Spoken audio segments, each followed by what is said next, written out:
Day 12. The penultimate day of horror. Today's movie is Grace. Boogie, boogie, boogie. You could call it Zombaby. Because it's about a baby zombie. Actually, I'm not totally sure about that. I think it's about a baby that eats blood. So I guess we've kind of got another little shop of horrors situation on our hands here, where mom is forced to butcher the dog and the mailman and her husband in order to feed baby Grace, to satiate baby Grace's hunger. I'm going to guess that there's going to be a breastfeeding scene in this movie, and little baby Grace is going to bite mom's nipple clean off. And mom's going to go, "Ow! Ow! This is not going to do. Number one, it really hurts. Number two, I only got one nipple left. I will have to murder people to feed my child's hunger." That's my guess, anyway. I've heard good things about Grace. 2009, I remember it came out, good word of mouth from the few who saw it, so here's hoping. Let's watch. You know, it's interesting. Throughout the movie, I was thinking, it's okay. Not doing it for me. Mainly because don't like any of the characters. Don't like any of the characters. They all make absolutely no. They're all just insane. And I've always found I don't like movies about insane people. Texas Chainsaw Massacre doesn't do it for me. Uh, the Crazy Family, where everyone's just crazy. House of a Thousand Corpses. I appreciate a lot about these movies from a filmmaking standpoint, but I just don't enjoy crazy for crazy's sake people. I did like The Devil's Rejects, though. This movie, everyone in it is just nuts. And I'll explain why in a bit. So I didn't have any character I enjoyed following through the movie. Was it yesterday's movie where I watched Dream House, Dream Home, whichever day that was? The woman in that is certainly crazy, but I still found her a compelling character to follow somehow. I'd have to really sit and think about exactly what the difference is here, but there you go. So anyway, I was most of the movie, pretty much through the entire movie, I was like, not really digging it. A few fun visuals and interesting things going on, but I'm probably going to get on camera here in a few minutes and go, meh. Until the very, very, very end. And I went, this movie sucks. Kind of like the end of Bride of Chucky. I like the movie. It's a fun movie until like the last 30 seconds. And you're like, oh, come on. Now, this isn't a review of Bride of Chucky, so maybe I'll get into that someday. But yeah, so I'm probably going to spoil the entire movie because don't like it, don't care. I was kind of right. There is definitely nipple biting and bloody boob baby feeding. And she does end up killing someone to feed her baby. It's kind of an accident, but no, you can't take my baby, and she smacks him in the head, and he falls down, he hits his head on something else, and oops, he's dead. So we'll get to that, though. The movie opens up on sexy times between the lead character and her husband. Well, no, not sexy. It's just two people having sex. Well, maybe that's not even accurate. It's one person having sex and the other person just kind of laying there and putting up with it. Folks, if you're not into it, do everybody a favor and just do something else, play Nintendo or something, because, man. So he's on top of her, pumping away, and she's,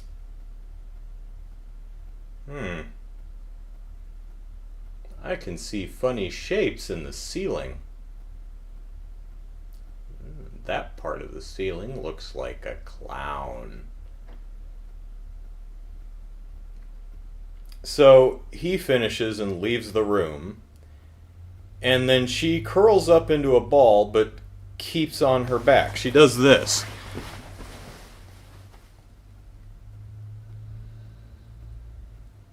And at this point I'm thinking, okay, are we trying our best not to spill? Are we just really, really trying to get pregnant, and we've been trying so hard that the luster has been lost from the lovemaking?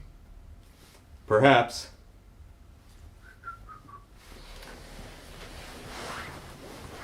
So, okay.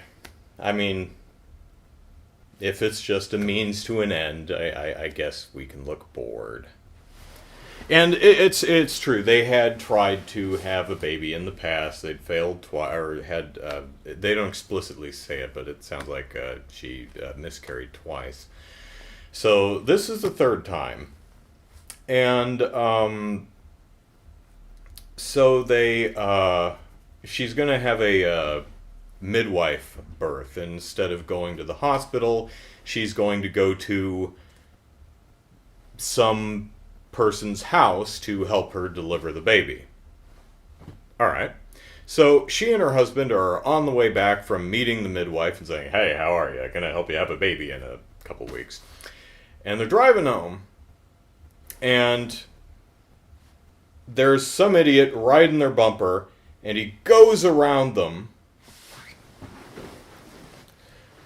Here's them, idiot riding the bumper, goes around them, there's a car coming the other way, so he goes, ah!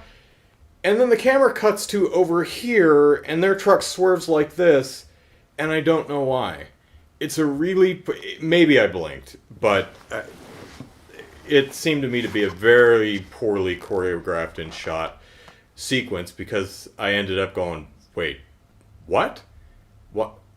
Why did our heroes swerve? What happened?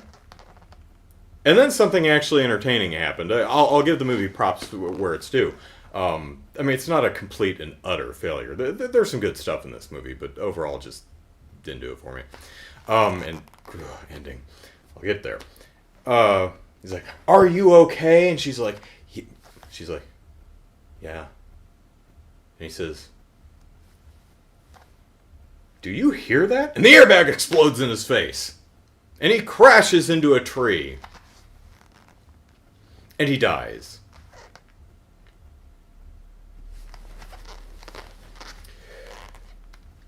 His mom doesn't take that too well. She's really upset, as most moms would be when they lose their son. The wife, on the other hand, doesn't really seem to care. I don't know if they just... if that's the point of the movie. The lack of interest she demonstrated in her lovemaking, I don't think it was just the process of having a baby. I think her husband was a means to that end, too. I don't think she really cared about the guy other than giving her a baby. And that's kind of sad. I mean, you want a baby, but gosh. Poor guy. Wonder if he felt used. Well, he's dead, doesn't matter now. So, I mean, there's no funeral scene, but she never talks about him. There's no scene of her crying or looking wistfully at a picture of him or any... She does, throughout the rest of the movie, she does not seem to care. Like, this guy, I got my baby, I'm good. Okay, but here's the thing. So, car crash, husband dies, woman is like, oh, bloody crotch, that's not good when you're pregnant. So, she goes to the hospital or midwife, and, well, well, she goes to the hospital and the midwife shows up, and she loses the baby. Well, she knows exactly where it is, but baby's dead. But she says, "I'm going to carry it to term." I have no idea if it actually works that way or not, but I don't know. But she says instead of inducing labor and getting it out, I'm just going to carry it until it naturally comes out, even though it's not she. It's probably better to carry her, even though she's not alive. I don't know if that's realistic or not. Not in the sense of any woman ever wanting to do that, but in the sense of, is that the way your body works? Even if your child dies before you give birth, is it just... I don't know. I would have thought, well, if it dies, your body naturally passes it rather than taking it all the way to term. But I have no idea. So, feel free to tell me in the comments. So anyway, she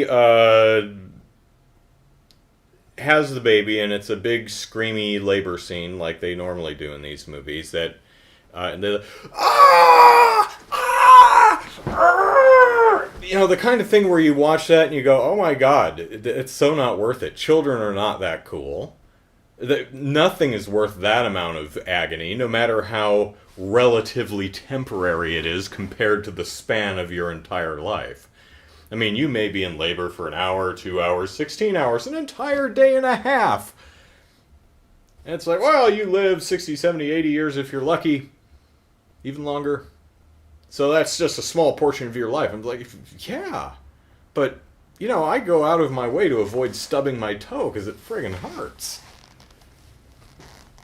I don't have to worry about ever delivering a baby, so I guess it's kind of pointless, but... I don't know. If I ever cared about anyone other than myself, maybe I'd be like, honey, I don't want to put you through that because I've seen movies and it looks uncomfortable. So she delivers the baby, and it's kind of goofy looking, but it's a stillborn baby, so I'll cut them some slack on the prop. And she says, "Can I hold it?" And the midwife's like, "Okay." And she's, "Oh, I'm going to name her Grace." And the baby's suddenly alive. Look, she's alive. And the midwife is like, well, huh. Didn't see that coming. So, we cut to months later? I don't know. Weeks? I'm not really sure what the passage of time here is. But, again, there's no... It's not shown that she's ever been in mourning for losing her husband. I mean, she is moping around the house post the accident, but she really seems to be bummed out over losing her baby rather than her husband, too. I mean, you'd be bummed for both, I'm sure, but again, there's no wistfully looking at husband memorabilia or anything like that. She just, again, does not seem to care about that guy at all. Doesn't really care about her in-laws either, because she never calls them, never invites them to see the baby once it's born and it actually turns out to be alive. So, yeah.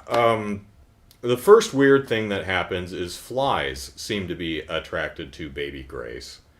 And so she puts up a fly strip, and a fly gets on baby Grace's face and crawls up her nose and out the other nostril.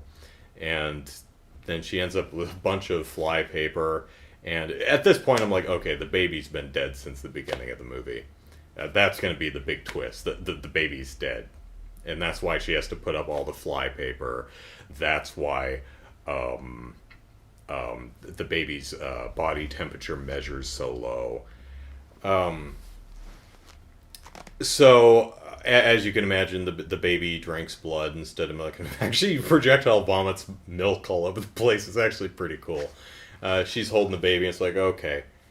It's like, holy wow, that was sudden. So, yeah, baby starts getting breast munchy, as in, and gets blood that way. And she is like, ow, ow, gentle, ow, mommy needs a break. Yeah. But, baby wants what baby wants. So she goes to the store, and she picks up a cow, a thing of raw meat, and she buys, gotta be like $150 worth of this stuff, because she's probably bought like 12 of them or something. Probably even more than that. And so she's one by one draining them into a baby bottle. And the baby drinks it and then spits it out because must be human blood. Here's a weird thing. So she drains the blood into the baby bottle, gives it to the baby, and then throws the steaks, or well, the steaks into a plastic bag, drags it outside, and then takes the steaks one by one out of the plastic bag and throws them in the trash, and then brings the plastic bag back in the house. What are you doing? Who does that? Okay. And the baby always has this really foul odor about it, even though its diapers are clean. Has this baby ever pooped? So, leading to the baby's actually been dead since the beginning of the movie. There's a point where she walks out into the hallway and there's litter and poop all over the place, and sees Jonesy, bad kitty. And she's like, Jonesy. And I'm looking at Jonesy in the litter box scratching. It's like, clean out your cat's litter box, woman. Jeez. You don't blame Jonesy for pooping on the floor. Jonesy's got no room in his litter box to poop. This movie actually, she's a vegan, by the way. I'm not sure if the movie's trying to make the message that vegan is not the way to go, and if you deprive yourself of the meat that we need to eat, then your baby's going to be a zombie and need to eat blood. Maybe? I don't know. So, Mom is dealing with her bloodthirsty baby. Her mother-in-law, her late husband's mom, is wanting a baby because she's lost her son. And so, to the point where she yells at her husband to pick up your room. There's like a tie laying on the bed. And I'm thinking, okay, she's losing it. At least she misses the poor guy. His wife doesn't seem to give a toss. But the weird thing is the guy looks at the bed and he's like, what are you talking about? It's like, there is a tie laying in the middle of the bed. There's one thing on the bed, dude. It's a perfectly made bed with a tie laying on it. Not neatly, just kind of scattered. She's obviously, she's nuts, but she's obviously talking about that. He's like, pick up what? What are you talking about? And there's another point where the mom-in-law is, she's like missing breastfeeding, so she like grabs her husband's junk and is like, time to play. And he's like, wow, really? It's been like 10 years. All right, cool. And so he starts kissing down her chest, working his way down, and she's like, no, here. Here, right here. Yes. So you get to see two actors making love that are a lot older than pretty much any actor you've seen make love in a mainstream Hollywood. I don't know how mainstream or Hollywood this was, but you get to see actors in their 50s or 60s doing it, so hey, that's pretty cool. Don't see that often. You only see breast suckling, so it's not a full sex scene. Darn. And she makes him make a crib, so obviously she's preparing to take the baby whom she's never met. Then you have the midwife, who apparently has a severe crush on the mom with the zombie baby, and seems to have some sort of history with her, like they used to date. But she seems to kind of be with her assistant at the midwife place, I think, maybe. And the assistant thinks the mom is totally crazy, and she's right. So whenever she calls, I need to talk to the midwife lady, she's like, okay, and doesn't deliver the message. and it's been a couple days, and the midwife is like, why won't she call? And I'm thinking, are you kidding? She doesn't have your cell phone? The only way she can contact you is through your assistant? I find that hard to believe. So the assistant is willfully keeping the messages from the midwife because I don't know if it's a jealousy thing or I don't know if it's a... I don't know. Maybe it's my own complete inability to understand human emotions and relationships, or maybe the movie characterizations are crap. Watch the movie and let me know what you think. So, mom-in-law comes to take the baby and hits the mom with a hammer, and then the mom bites a chunk out of her neck, and they both die. And at this point I was thinking, okay, so they're both fighting over a baby corpse. They're both just nuts. Both of them want a baby so bad that they're fighting over a dead baby. I can get behind this. This is good horror movie stuff. I like it.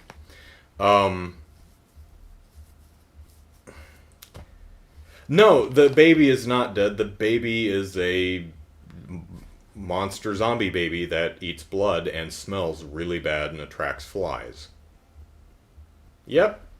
Okay. Again, that's fine. I whatever. I skipped a part. The doctor comes for a house visit to see how she's doing, and they hear kind of a gurgly coo over that monitor walkie-talkie thing. You hear, He's like, oh my god, the baby's sick! I'm like, really? Now, I don't know much about baby noises, but that doesn't sound like immediately, oh my god, sick baby. It just sounds like fussy baby noises. But again, I know nothing. So he rushes to the baby and she hits him in the head with something. And he falls down and dies. And he's like, and she says, oh good, a blood bag. So I don't know how tall the actors are, but there's like 1.5 foot difference between the two. I'm guessing she's really short. So she's dragging him and dragging and making a big production out of it. And I don't know why she felt she had... maybe it's a cleanliness thing, but I'm thinking, you're just going to milk them for blood. You could do it over there. You don't need to drag them all the way across the house to the bathroom. I mean, go ahead, but... So she fills up the bottle all the way to the past overflowing, and then she ends up dropping it on the floor and it shatters. And again, I know nothing about babies and bringing up kids, but I would think that at least if I had a baby, I'd probably use plastic baby bottles because I'm a klutz and I wouldn't want it to shatter glass all over the place. She uses glass baby bottles. I don't know how common that is. But I mean, if there's a really good reason to use glass baby bottles, hey, go for it. Me, I would probably want something that doesn't break when I drop it on the floor, which I inevitably will, since I'm getting up every 2 damn hours to feed the baby. Where were we? Oh, okay. So the mom dies from hammer to the head. The mother-in-law dies from mom biting a chunk out of her neck. And the midwife shows up and takes the baby.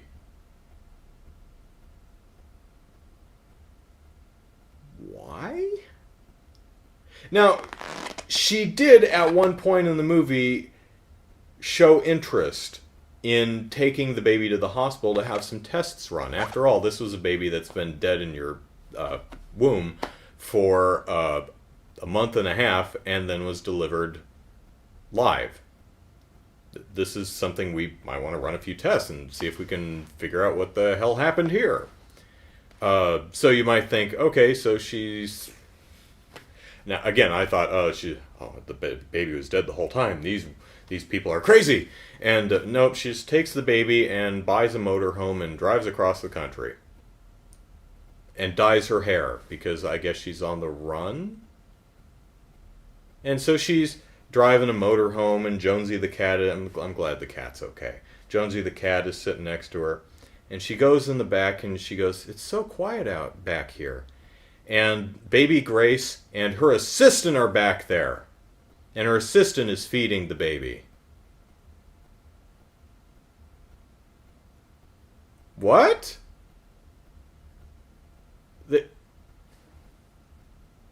What? Why? The hell? And the assistant says, the midwife looks at this big pool of blood on the floor, and the assistant says, "Baby Grace is growing up and getting bigger, and her needs are becoming greater." And she picks up her shirt, and there's like humongous chunks of her breast missing, where the baby's biting off big chunks of flesh. And it cuts to black and the credits roll. And I'm like, oh, this movie sucks. See, right up to that point, I was like, it's okay. It's got some fun stuff. The baby room with the fly paper all over the place is a pretty funny visual. Really, the biggest problem is I don't like or care about any of the characters, which makes the movie kind of a tough sit. But there's some fun visuals and things going on. But I got to the end of the movie, I'm like, oh, come on, what? This doesn't even make sense for the crazy characters in the movie.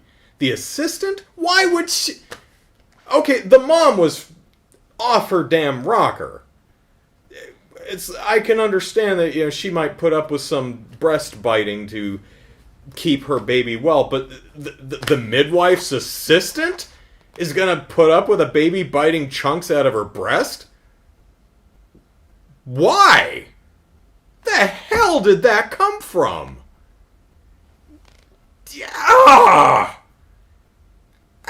And she dyed her hair a different color too. They're both on the... Why? Again, maybe if I understood human relationships, I'd understand this movie and make perfect sense. But I don't, so the movie doesn't.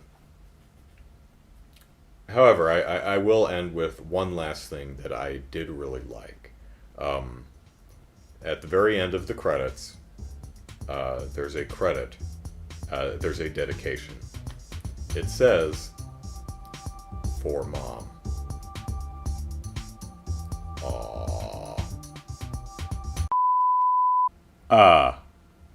Oops. I had a thought and I went back and checked the movie. It wasn't the midwife's assistant. That was actually Madeline, I think, the mom. She didn't die. She survived. So the midwife took the surviving mother and her baby on the run. Okay, yeah, within the universe, this film's universe, yeah, okay, I buy those character motivations, so, yeah, that's a little bit better. So she says, the midwife says, all the tests are good, the baby is healthy as long as we can keep her on her special diet, and mom says, well, we've got a new problem, she's teething. Okay, well, yeah, I can see the midwife. She does seem to be kind of infatuated with her throughout the movie, so I can see her accommodating her. So yeah, that wasn't the midwife's assistant, that was the mom.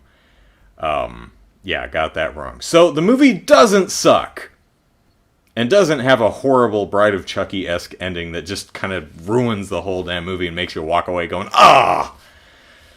I still don't care for the movie as a whole. But yeah, that's a much better ending that's at least consistent with what came before. So, good job. See you tomorrow.